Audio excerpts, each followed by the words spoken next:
Hey, welcome back to MetFlex and Chill. This is Rachel Gregory, your host, and today's episode is going to be all about fat loss. So as we're getting into the new year, I know everybody's starting to set some new intentions for this year. Fat loss is obviously one of the most popular topics in January, just because a lot of people are kind of coming out of the holidays looking to get back on track.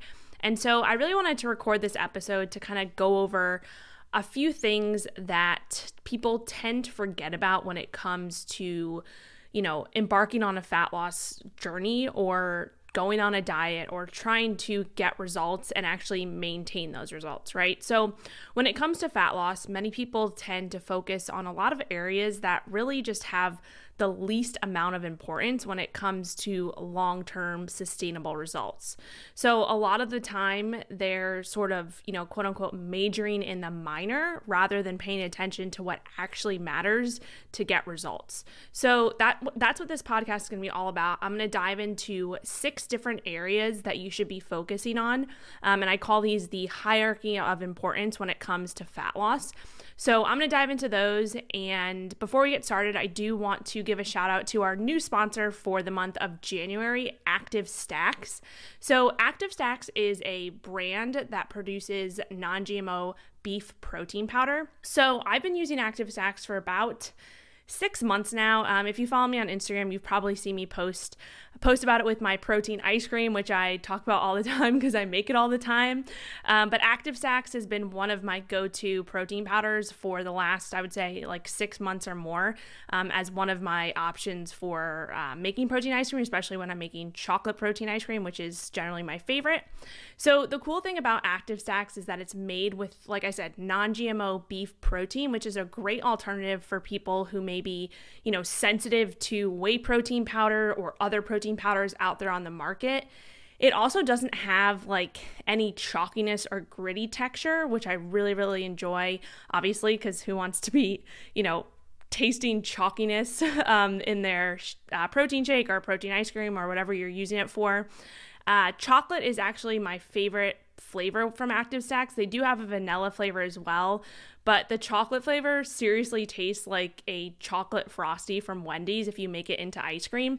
I haven't had one of those in a long time, but when I first used Active Stacks to make ice cream, that's immediately what it reminded me of. It's kind of like, I guess you could say it tastes also just like chocolate milk as well. It's really, really good. And another reason why I love Active Stacks and why I'm excited to have them as a sponsor is because one of the biggest things that they provide with their product is they keep things very, very simple. So their ingredient list is literally 4 ingredients, and they only use real ingredient flavors for their flavoring instead of, a lot of other protein powders out there use like natural and artificial flavors, which are just basically flavors created in the lab. So those can be a little bit iffy, especially if you are trying to focus on higher quality, right, with your protein powder. So with Active Stacks, they have, like I said, they have chocolate and vanilla, and they're made with 4 ingredients. So the chocolate is made with hydro beef, which is non-GMO beef protein. It's made with cocoa powder, glycine, and then sweetened with stevia leaf extract, which I love. And then their vanilla flavor is the same ingredients, but just swapping out the cocoa powder for organic vanilla bean powder. So anyway, Active Stacks is going to be the sponsor for this month. I'm super stoked about it. If you want to try out their products, you can go to activestacks.com/discount/chill, which I will link in the show notes, or you can just go to activestacks.com and use the discount code CHILL in all capital for 10% off your order. All right, let's jump into this podcast all about the hierarchy of fat loss.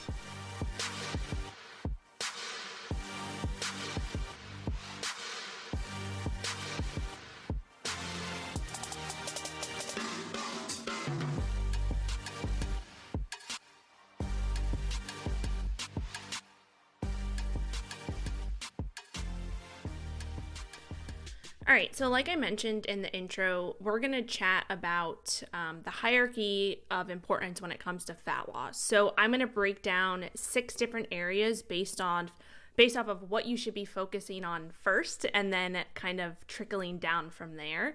And really, if you get these 6 different areas kind of on lock and you can really hone in on focusing on these things rather than some of the other less important, very minor details, then I promise you, you will get results. So the first area of importance and the most important is going to be 3 different things.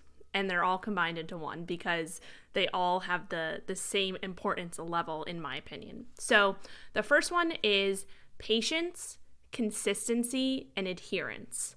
So the reason why this is all combined into just one is because I feel like they all are the most important. Like I couldn't, label these 1, 2, and 3 because all of these things are extremely important. And if you do not have patience, if you are not consistent, and if you are not following a plan that you can adhere to for a long period of time, then you are not going to get great results and you're not going to be able to maintain those results. So obviously, if you are going on a fat loss journey and you want to lose body fat, probably you're looking to maintain that loss, right? So if we're talking about number 1, patience, consistency, and adherence, I say this all the time, consistency is greater than perfection all the time. No one is perfect, right? No one is ever going to be completely perfect, but if you can be consistent with what you're doing, you are going to get great results. So patience and adherence are also the keys to long-term and sustainable results, as I mentioned. So this is something that nobody wants to hear when it comes to patience, but the reality is we live in a world of instant gratification, right? We have new technologies that are popping up left and right that make it so easy to get things done fast or create systems that literally do it for you. So, this isn't necessarily a bad thing, but it can definitely cause us to become what I call desensitized to the ability to practice patience. So when it comes to fat loss, like I mentioned, patience is probably one of the most difficult concepts to buy into because we're hardwired in this day and age to want to see change immediately. And when it doesn't happen right away, we tend to get discouraged. We tell ourselves, this just isn't working. I need to try something else. And that's not the case, right? So especially when it comes to fat loss, especially when it comes to changing your body composition, the reality is, and this is a saying that my friend Dr. Ryan Lowry mentioned a few years ago, and it's always stuck with me. He said, your body is not Amazon Prime. It's not going to show up in 2 days. And that's so true. If you want real lasting results, you have to play the long game and you have to understand that the results will come if you stick with it.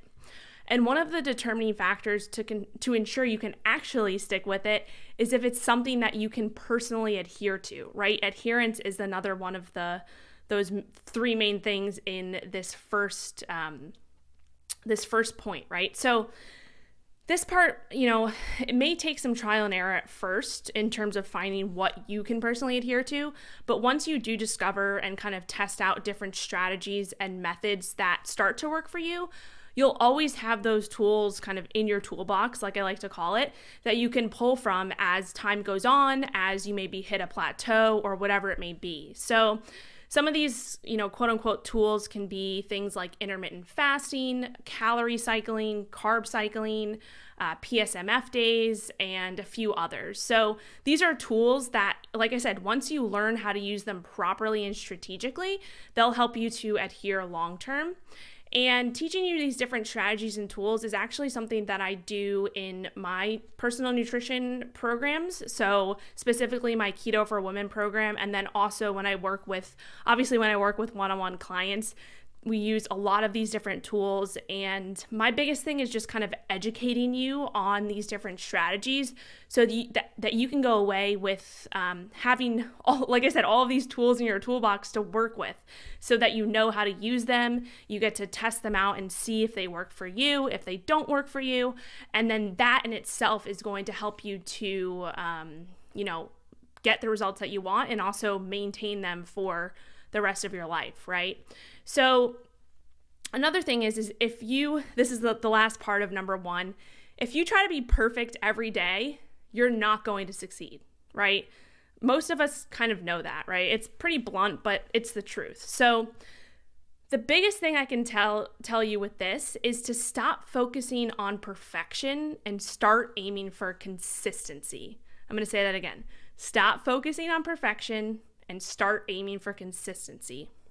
This goes along with one of my favorite quotes, which is, small disciplines repeated with consistency every day lead to great achievements gained slowly over time. I'm going to repeat that one again because it's powerful, and it's something that I actually have written on my whiteboard so I can see it every single day. Small disciplines repeated with consistency every day lead to great achievements gained slowly over time. If you can commit to focusing on the process instead of the end result, which is patience, right? That's having patience. If you can learn the tools and the strategies that work for you personally, this is adherence, and stop trying to be perfect, be more consistent, you will succeed. So that's number one. Patience, consistency, and adherence is the most important thing, or are the most important things when it comes to the hierarchy of fat loss.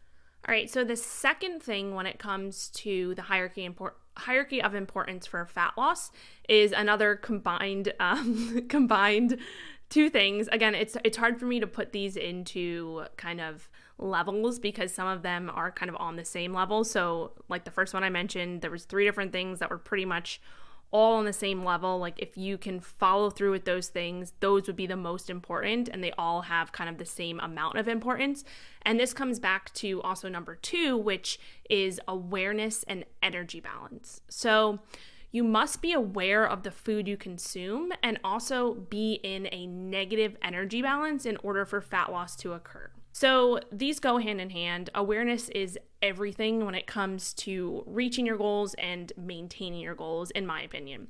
How can we expect to make legitimate progress with our fat loss efforts if we have no idea what we're actually putting into our bodies each day? Like if we're not aware of that, if we don't have some way to quantify that, it's going to be really hard to make adjustments, right? So knowing how much, how little, and what type of food you're consuming on a daily basis is such an important piece of the puzzle, and it can't be overlooked.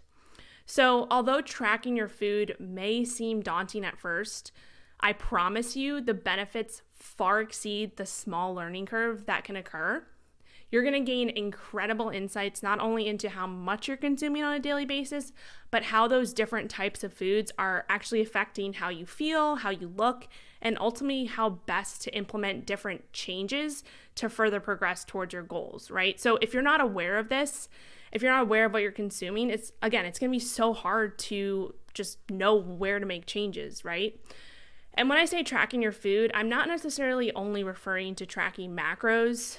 Tracking macros is definitely by far where I've seen the best results come with the clients that I work with, but you can still also get great results using other tracking tools such as things like the handful measurements, food picture diaries, or just like a good old-fashioned food journal if you just want to write down like kind of what you're consuming on a daily basis.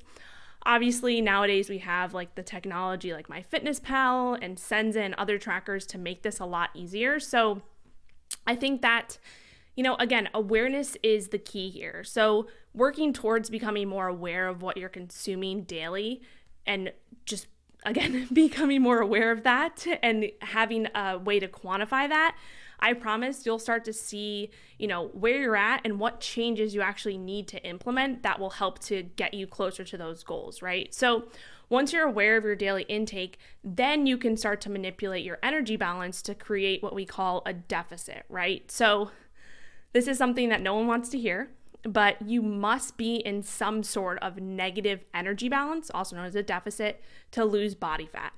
There's just no way around it. That's how it works. That's how thermodynamics and the process of losing body fat works.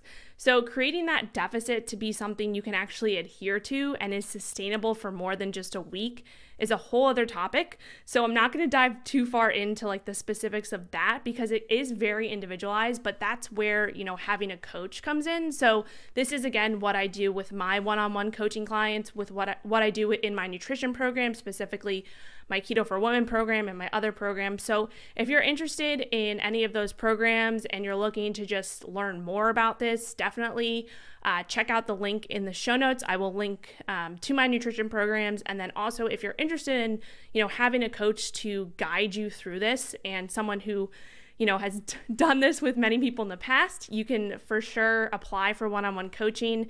I take on new clients, especially in the new year. I have a few openings right now, so definitely check out the link in the show notes, or you can just go to metflexlife.com/apply. You can see, what one-on-one coaching includes, and apply. And so definitely check that out. So number 2, awareness and energy balance. Those are super, super important if you do have fat loss as a goal. All right, number 3 is going to be protein and real food. So you must consume adequate protein and focus on eating nutrient-dense whole foods. This is very, very important. Consuming adequate protein is essential when it comes to losing body fat and actually changing your body composition. Here are a few reasons why. I'm not going to go into detail in each one, but I actually have a blog post called Protein is Queen. So I will link that in the show notes if you want to kind of dive into these a little bit further. But the reasons are, first, protein increases satiety, or how full you feel. Protein has the highest thermic effect of food. Protein is the hardest macronutrient to store as body fat. Protein is harder to overeat compared to fats and carbohydrates, and protein is essential for building and preservation of muscle mass, especially when you're in a caloric deficit. So again, all of those points I dive into much more detail in that blog post, Protein is Queen. I will link that in the show notes. Also, if you're not consuming at least 80% real food or whole food as close to nature as possible on a regular basis, you're going to have a much harder time losing body fat and actually keeping that body fat off. So this means, when grocery shopping, your cart should contain mostly foods like meat, eggs, seafood, vegetables, and smaller amounts of fruit and maybe other starchy carbohydrates. Does that mean you can never eat something out of a package or a box? No, it just means that the majority, like I said, about 80% of more of the food you put in your mouth on a daily basis should have either 1, had a face at some point, or 2, grown from the earth at some point. So if you can check those 2 boxes for about 80 to 90%, if you're getting really dialed in with your food intake on a daily basis, then you're pretty much good to go on that. So focusing on nutrient-dense, real food will make you feel better. It will increase your satiety or your fullness, like I mentioned. It will help to decrease cravings. It will create more optimal hormones. It will aid, obviously, in performance and recovery, and ultimately make losing body fat so much easier than if you were to rely on their highly processed counterparts. So number 3, protein and real food. Again, you must consume adequate protein and focus on eating nutrient-dense whole foods. I will link, I have actually a few different blog posts on protein, so I will link those in the show notes so you can check those out for more details on the importance of protein, which is something that if you've listened to this podcast before, if you follow me on social media, you know how much of an advocate of protein I am, because it's just so important for so many different factors. All right, number 4 is resistance training. So this is something that I tell my clients all the time, and I talk about this all the time to anybody really. The more muscle you have on your body, the leaner you will be. The reason is because more muscle equals easier sustained fat loss. So I'll dive into this a little bit and why this is the case. So if your exercise protocol does not include some type of resistance training, you're not going to achieve the body composition changes that you actually desire, right? Because when we're talking about fat loss, like obviously you want to lose body fat, but you are probably trying to strive to look a certain way, right? You want to look toned or, have some muscles showing. So resistance training includes anything that puts your body, so your muscles, bones, tendons, nervous system under stress and creates an external stimulus to allow your muscles to grow and for your bones to remain strong, which ultimately causes your body to adapt and then flourish over time. So yes, losing body fat, like I mentioned, comes down primarily to being in a caloric deficit, or primarily, to the food that you are consuming or not consuming. But what is often overlooked is the fact that building more muscle actually equates to more fat loss long term. And for women, I'm not referring to getting big and bulky or anything like that. I'm basically just saying that the more muscle you have on your body, the leaner you will be. The less muscle you have, the less efficient your body is at using the calories you consume on a daily basis, and the greater decline you will have in your overall health. So really, in order to actually change your body composition for good for the long term, you really, really must focus on building lean body mass, specifically muscle mass, and also consume sufficient amounts of protein to support this, which is what I mentioned in the last point. So I can go on and on about the benefits of having more muscle on your body, especially for a woman if you're looking to, like I mentioned, get more toned, get rid of cellulite, even age gracefully, all of these different things. There's much more than what I mentioned. But this is just super important. And it's something that a lot of women don't realize. Like, if you want to change your body composition, if you want to look better in the mirror, like, even if you lose the body fat, if you have no muscle underneath to kind of show off, then you're not going to look how you want to look, or you're not going to look like how you see maybe like the fitness models in the magazines. Like, they all focus on building muscle. So that's one of the biggest things, in order for changes to occur and progress to be made, you have to understand how to implement proper progressions and strategic training protocols within, if you are going to achieve these results and if you are going to build muscle. So again, this is something that I'm not going to dive into all of those aspects right now, but if you want to check out my exercise programs, I really take you through the importance of building muscle and what to actually focus on for this. So check out my exercise programs in the link in the description. Again, it's not just like giving you a PDF of like exercises to follow, but I'm actually taking you through like a 12-week course of what to focus on. Why it's important to focus on building muscle and not focus on cardio. Obviously, cardio is a piece of it, which I'm going to talk about in a little bit, but there's so many different aspects to this, and you really need to be following a well-structured, progressive overload approach to your training if you want to see results and want to see changes over time. So again, I go over all of that in my exercise programs and then also with my one-on-one clients. So again, the main takeaway for number 4 is that you need to build muscle, and in order to do that, you need to work towards lifting heavy shit and doing a little bit more each time you work out. So again, this is known as progressive overload. Again, if you're interested in this, definitely reach out if you want to apply for one-on-one coaching or check out my exercise programs on my website. Again, I'll link that in the show notes. All right, number 5 on the hierarchy importance for fat loss is sleep.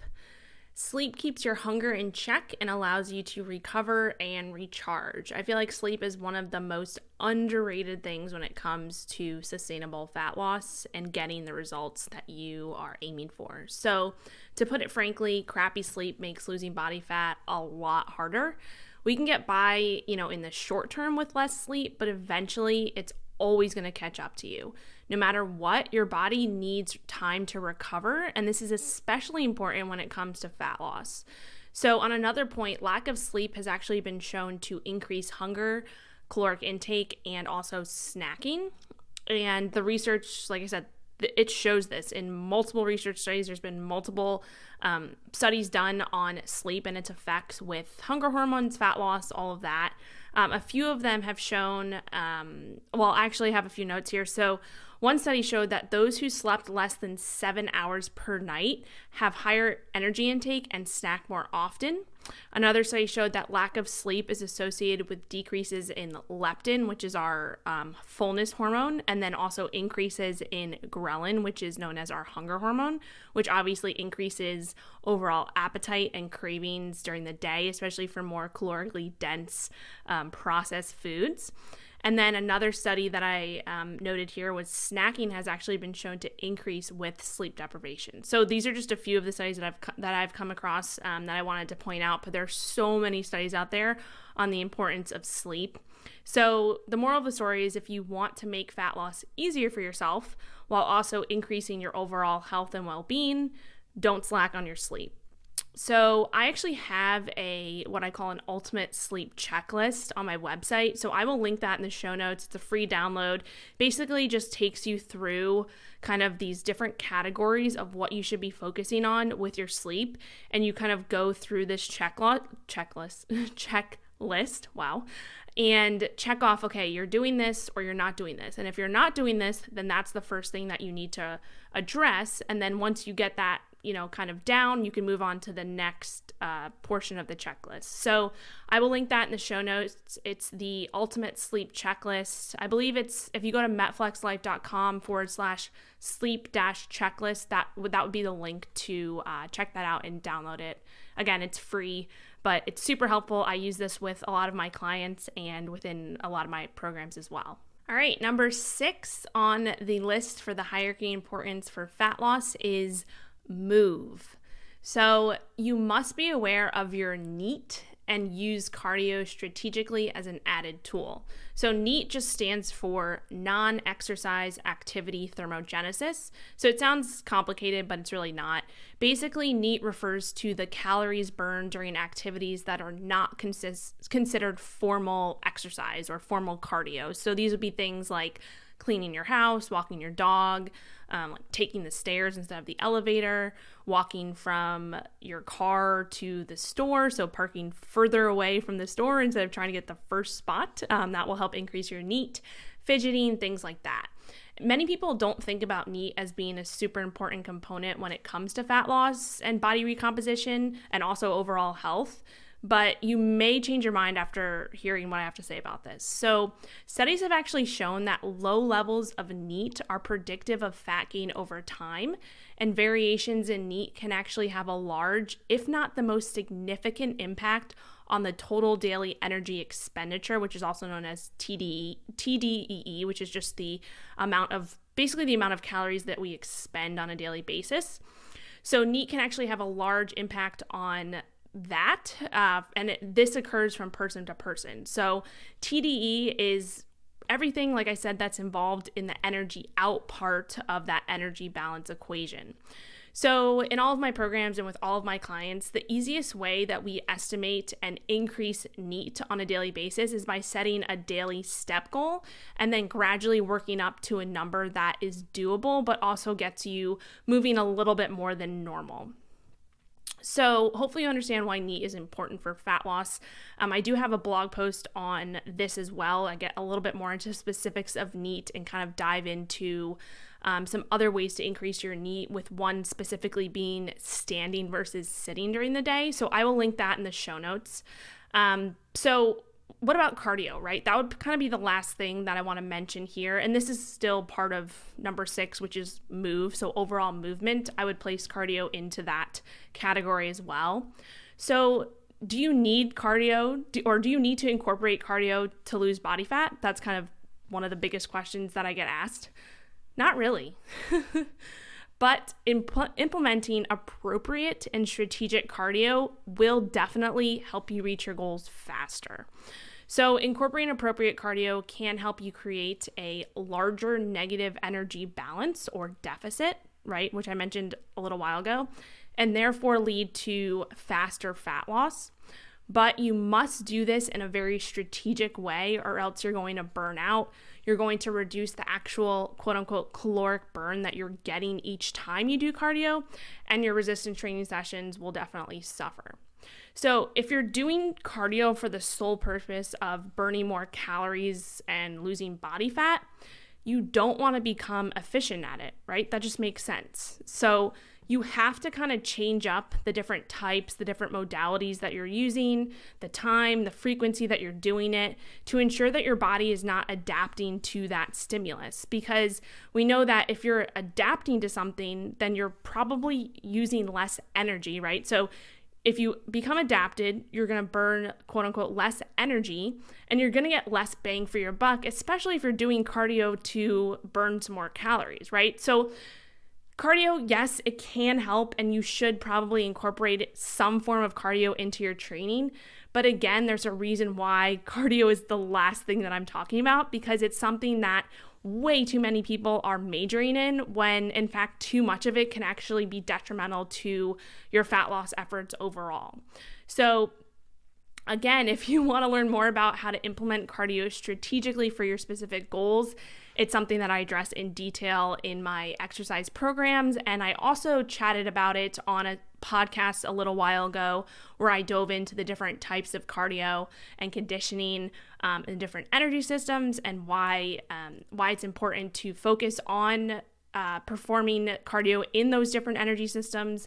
But again, cardio is one of those things, and again, that's why it's last on the list, because you need to use it strategically. And it is a good tool when it comes to achieving a greater caloric deficit, but I always say that diet is the main thing that you need to focus on, and resistance training if you want to, diet is the main thing that you need to focus on for that deficit, creating that deficit, right? Focus on what you're consuming. Cardio is an additional tool, and I usually say like 90% of that deficit, or 80 to 90% of the deficit that you're creating, should come from the actual nutrition and food that you're consuming or not consuming. And then, that extra 10 to 20% of that deficit can be created by additional cardio. But again, your body adapts so easily to cardio that if you just go, into a fat loss phase and you start doing tons and tons of cardio right off the bat, you're really doing yourself a disservice, because your body is going to adapt, and then you're not going to be able to progress with that. So with all of my clients, we use cardio very strategically, and we don't even implement it, until usually like the end of the fat loss phase, depending on how long the fat loss phase is. Obviously, we implement it in order to improve some like cardiovascular health and all of that during your workouts on a weekly basis. But when we're looking at cardio to actually burn calories, like as the main goal, you don't want to be implementing tons and tons of that, tons and tons of cardio right off the bat when you go into a fat loss phase, because again, you're going to adapt very quickly.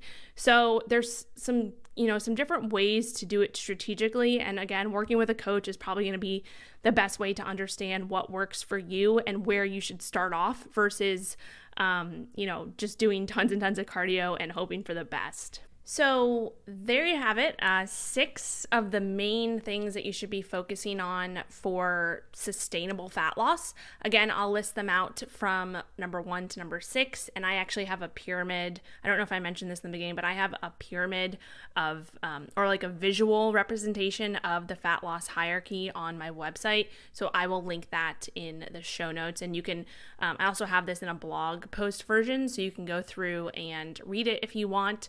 I have links to other blog posts that are relevant to the information within each category. So in terms of the 6 main things to focus on, like I mentioned, the first one, patience, consistency, and adherence. Consistency is greater than perfection every single time. Patience and adherence are the keys to long-term and sustainable results.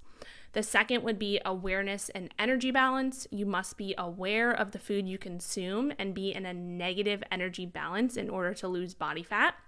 The third is protein and real food. You must consume adequate protein and focus on eating nutrient-dense whole food. The fourth is resistance training. The more muscle you have on your body, the leaner you will be. More muscle means easier sustained fat loss. Number 5, sleep. Sleep keeps your hunger in check and allows you to recover and recharge and makes fat loss a lot easier. And then lastly, movement. You must be aware of your N.E.A.T and use cardio strategically as an added tool. So that would be the hierarchy importance for fat loss.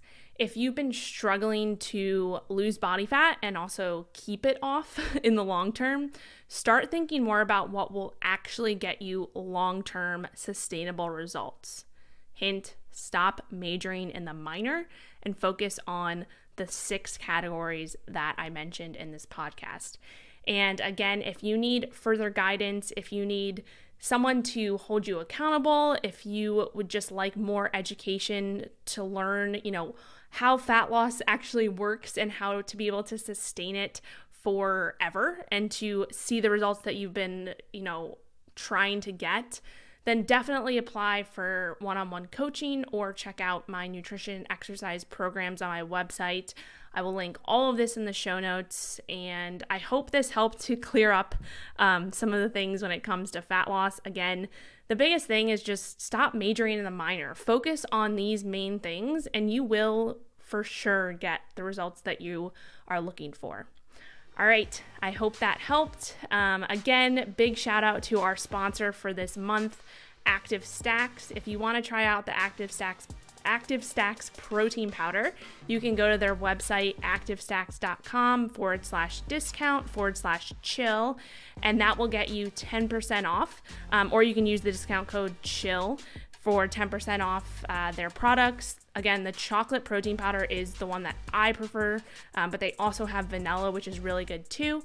So anyway, that's all I have for you today. If you have any questions about anything that I mentioned, you can feel free to always reach out on social media or go to my website and hit the contact tab.